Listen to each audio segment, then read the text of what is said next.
بسم الله الرحمن الرحيم. سلام الله عليكم ورحمة الله تعالى وبركاته. صاحبي الداوديال meel walba waa joogtaan iyo si walba muuqaalka iyagu idiin soo gaarayo halkaad inaga daawanaysaan waa bartaan YouTube-ka ku leenahay run sheeg. saaxiibayaal qodobada ugu waaweyn aan warka idinkugu haynana waxaa kamid ah xasan sheekh oo safar qarsoodi ah ugu baxay dalka Israel iyo damul jadiid oo doonaysa inay qariso safarkaasi qarsoodiga ah. ciidamada Kenya oo dhaqdhaqaaqyo ciidan ka bilaabay xuduudda Soomaaliya iyo wararkii ugu dambeeyay duqeymaha Kenya ee gobolka Gedo. qodobadaas iyo kuwa kale ayaynu saaxiibayaal idiin soo gudbin doonaa hadduu Rabbi raali ka noqdo. fadlan haddii aad nagu cusub tihiin waxaan si naxariis leh idinkaga codsanaynaa inaad channelka subscribe noo saadhaan, like-na ay nagu dhiirigelisaan, gambaleelka furataan si warbixinadii ugu dambeeyay aad u heshaan idinka alle. saaxiibayaal daawadayaal sida hordhac warkiigaba aad ku daawateen haddaynu ku bilowno madaxweynaha Soomaaliya Xasan Sheekh Maxamuud ayaa safar qarsoodi ah ugu baxay dalka Israel isagoo markii hore ku wajahnaa Imaaraadka Carabta halkaas oo markii dambe ka raacay diyaarad isagoo iska reebay dadka safarka hore markaasi ku wehelinayay. damul jadiid ayaa doonaysay inay qariso maadaama uu safarkaasi u ahaa mid markaasi loogu talagalay in la qariyo, balse warar kala duwan ayaa soo baxay kuwaasoo sheegayay in madaxweyne Xasan Sheekh Maxamuud markaasi ugu baxay Israel safar qarsoodi ah iyadoo diyaarad gooni ah ay ka qaaday Imaaraadka Carabta. saaxiibayaal warar kala duwan oo la helayo ayaa sheegaya in wafdigii markaasi madaxweynaha u raacay Imaaraadka Carabta ay markaasi Imaaraadka ay tageen kala jabeen oo qaarkood ay ku hareen halkaasi iyadoo warar xasaasi ah ay ka soo baxayaan waxyaabaha ku kalifay in madaxweyne Xasan Sheekh iyo wafdigiisu ay ku kala haraan Imaaraadka Carabta. la taliyaha amniga qaranka Xuseen Sheekh Cali, agaasimaha habmaamuuska madaxtooyada iyo agaasimaha Nisa Mahad Salaad oo wafdigaasi qaybka ayaa la sheegay in ay joogaan Imaaraadka Carabta iyada oo markaasi warar kala duwan ay ka soo baxayaan in ay ku sugnaadaan halkaasi maadaama ay markii horeba raaceen iyaga oo sida la og yahay saaxiib dhow la ahaa madaxweynaha hadda xafiiska yimid mudane Xasan Sheekh Maxamuud. waana su'aal u baahan in looga jawaabo ummadda Soomaaliyeed in markaasi uu safar qarsoodi ah ku baxo madaxweynaha Soomaaliya waa Xasan Sheekh Maxamuud isagoo ka tagay dadkii markaasi ku matalayay safarkiisii hore. xogo uu helay run sheeg TV ayaa sheegayay in kadib madaxweyne Xasan Sheekh diyaarad gaar ah u qaaday Israel caasimada magaalada Tel Aviv iyada oo warar intaasi dhaafsiisan aan laga heli karin maadaama dhammaan xogihii ama ilaa xogaha laga soo qaadan lahaa markaasi laga soo xigan lahaa uga tagay Imaaraadka Carabta.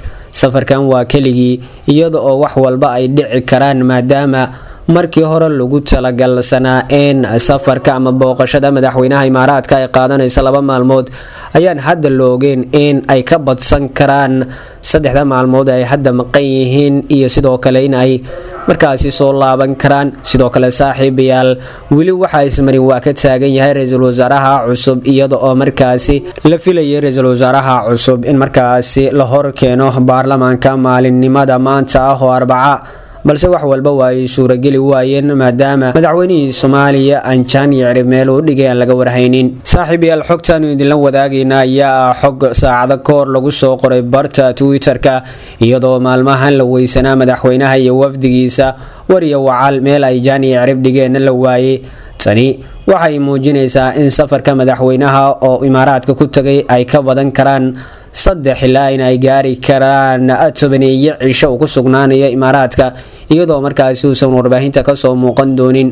dadka Soomaaliyeed ayaa isweydiinaya waxa ku kalifay madaxweynaha Soomaaliya inuu iska reebo dhammaan dadkii safarkaasi ku matalayay oo kamid ahaa Xuseen Sheekh Cali, la taliyaha amniga qaranka, habmaamuuska madaxtooyada iyo agaasimaha Nisa Mahad Salaad kuwaas oo ka qariyay safarka uu ku tagi lahaa Tel Aviv. tabina kala duwan ayaa ka soo baxaya saaxiib safarkaasi uu ku tagay madaxweynaha Soomaaliya Xasan Sheekh Maxamuud Tel Aviv iyada oo markaasi aysan cidna la soconin. saaxiibayaal daawadayaal warar ayaa sheegay in shir qarsoodi ah uu dhex marayo madaxweynaha Soomaaliya Xasan Sheekh Maxamuud iyo ra'iisul wasaaraha Israel lamana oga waxyaabaha gaarka ah markaasi ay ka wada hadlayaan maadaama aysan cidna markaasi xasan sheekh kula socon safarkaasi uu ku tagay Israa'iil.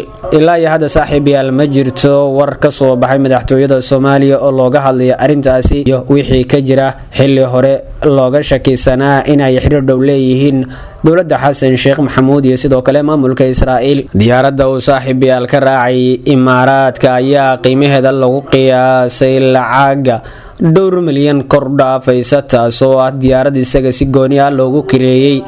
waxayse isweydiintu tahay in madaxweynaha Soomaaliya oo abaar ba'ani ay ka jidha dalkiisa inuu raaco diyaarad markaasi intaasoo milyan qiimaheedu uu ku kacayo. safarkaasi xasan sheekh ayaa waxaa dul hoganaya shaki badan saaxiibayaal. qodobada kale aan saaxiibayaal idiin haynana waxaa ka mid ah ciidamada Kenya ayaa dhaqdhaqaaqyo ciidan ka bilaabay xuduudda Soomaaliya. dowladda Kenya ayaa boqolaal ka tirsan ciidamadeeda soo dhoobtay xuduudda Soomaaliya iyo Kenya kadib markii dagaalyahano ka tirsan Al-Shabaab ay weerar ku qaadeen tuulo ka tirsan degmada Mandera. xubno ka tirsan kooxda Al-Shabaab ayaa la sheegay inay weerar ku burburiyeen xarun isgaarsiineed oo ku taala magaalada Rumba kadib markii ay xog ku galeen xaruntaasi. sida ay xaqiijiyeen saraakiil ka tirsan booliiska, waxaa la maqlayay jug xoogan taasoo markii dambe la ogaaday in Al-Shabaab bom ku qarxiyeen xarun isgaarsiineed oo ay leedahay shirkadda isgaarsiinta ee Kenya Safari. ciidamo ka tirsan kuwa ilaaliya xaruntaasi ayaa iska caabiyay kooxdaasi ka tirsaneed Al-Shabaab ee weerarka ku soo qaaday, waxaana la xaqiijiyay inay markii dambe ka baxsadeen markii ay gubeen. dowladda Kenya oo ka jawaabaysa weerar ka dhacay waxay ciidamadeeda ammaanka u dirtay in ay ugaarsadaan raggii falkaasi ka dambeeyay kuwa oo u baxsaday aagga xuduudda Soomaaliya. taliyaha booliiska waqooyi bari ayaa sheegay in ay diyaariyeen ciidamo badan oo booliis ah si ay ugu daba tagaan kooxdii weerarkaasi geysatay oo u baxsaday dhanka xadka. Al-Shabaab ayaa inta badan weeraro qorshaysan ka fulisa gudaha dalka Kenya, waxayna saldhigyo ka sameysteen deegaano buraley ah oo dalkaasi ku yaala. kooxdan ayaa ku hanjabtay inay sii wadi doonto weerarada ay ka fulinayso gudaha Kenya inta ay ciidamada Kenya isaga baxayaan gudaha Soomaaliya, gaar ahaan howlgalka midowga Afrika ee ATMIS. Kenya ayaa dhankeeda wacad ku martay inaysan ka baxayn Soomaaliya ilaa laga ciribtiro kooxda Al-Shabaab, taasoo aan weli suuragal ahayn 15 sano kadib. qodobada kale aan saaxiibayaal idiin haynana waxaa ka mid ah wararkii ugu dambeeyay duqeyn markaasi gobolka Gedo ay Kenya ka geysatay. wararka naga soo gaaraya gobolka Gedo ayaa sheegaya in Kenya ay kordhisay duqeymaha ka dhanka cirka ay ka fuliso gobolkaasi oo hoostaga dowlad goboleedka Jubbaland, waxaana khasaaraha u badan kala kulmaya shacabka Soomaaliyeed halkaasi ku dhaqan. duqeymaha ayaa waxaa laga soo warinayaa in diyaaradaha Kenya ay si gaar ah ugu garaaceen deegaanada Garsaal, Wargaduud, Buusaar iyo Khadiijo Xaaji ee gobolkaasi. mid ka mid ah dadka deegaanka ayaa sheegay in duqeynta ay ka dartay saacadihii ugu dambeeyay, isla markaana ay waxyeello soo gaartay dadka shacabka. duqeytan saacadihii ugu dambeeyay ayay sii saa'iday, waxayna inta badan ka dhacaysaa deegaanka Khadiijo Xaaji ilaa dhinaca meesha la yiraahdo Buusaar, ayuu yiri. sidoo kale waxa uu intaasi ku daray in marka ka dambaysa uu sii kordhayo khasaaraha dhimashada iyo dhaawaca duqeymahaasi ka dhalanaya. khasaaraha dhimashada iyo dhaawaca waa sii kordhaya, waxayna duqeynayaa waa diyaaradaha dalka Kenya, ayuu sii raaciyay. deegaanada la duqeeyay ayaa waxaa ku sugan dad reer guuraa ah, sidoo kalena waxaa meelaha qaar lagu arkayaa dagaalyahanada Al-Shabaab oo weli halkaasi ku xoogan. Gedo ayaa waxaa maalmihii ugu dambeeyay kasoo yeerayay qeyladhaan shacabka muujinayaan duqeymaha ay diyaaradaha Kenya ka bilaabeen deegaanada gobolkaasi.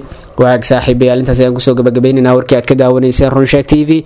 fadlan haddii aad nagu cusubtihiin waxaan si naxariis leh idinkaga codsanaynaa inaad channelka subscribe noo saadhaan, like-na inagu dhiirigelisaan insha Allah.